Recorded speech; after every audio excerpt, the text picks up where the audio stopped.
Good morning dear student, I am your English teacher and today we are going to start the same chapter. Yesterday I taught you the address. Again I heard the unnatural sound. Again I listened the unnatural sound from my inner voice of my voice. I went on. I remember my mother once asked me if I would help her polish the silver. Once upon a time, in previous time when my mother was alive, she asked me to polish the silver. It was a very long time ago, and I was probably bored that day. At that day, I was feeling bored, so my mother invited me to polish the silver.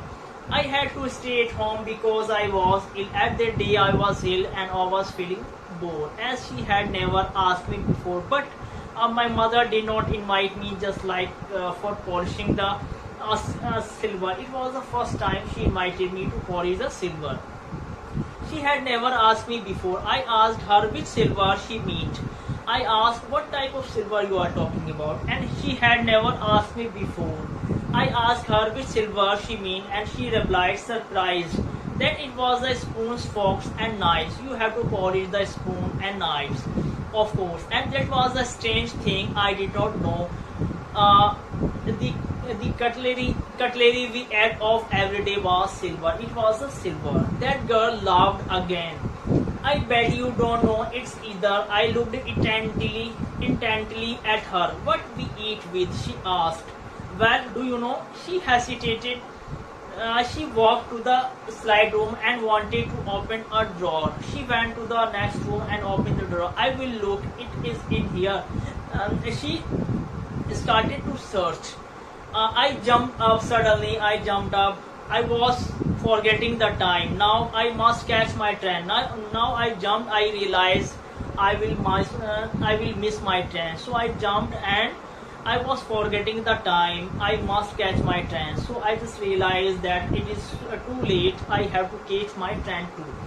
She had her hand on the door. Don't you want to wait for my mother? She asked. That girl asked me that you will not wait for my mother. You wanted to meet me, and you wanted to meet my mother, and now you are saying that you are going. It is your train time, so you will not meet to my mother. No, I must go. I said no, I must go. I walked to the door.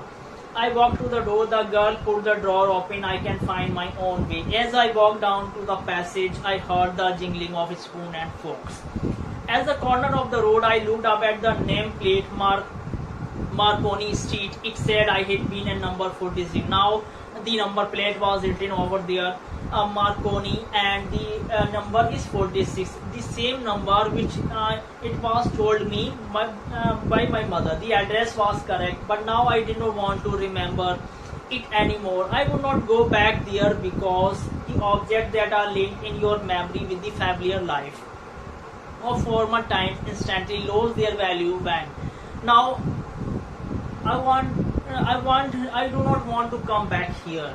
Sir, from them you see them again in strange surrounding, and what should I have done with them in a small rented room? Now she is thinking that what I will do with those things which is belong to my mother. What I will do, because I live in a small rent home where the shred of blackout paper still hung along the window, and no more than a handful of cutlery fitted in the narrow table drawer. I resolved to forget the address of all the things I had to forget. That would be the easiest. And now I realize that why I am running behind those things which is related to my mother. I think it is the useless thing. Okay, so I just left all those things and I just came back to my home. Okay, my dear, I think it is completed all, and we shall continue the next topic on tomorrow. Till then, bye bye. Have an amazing day.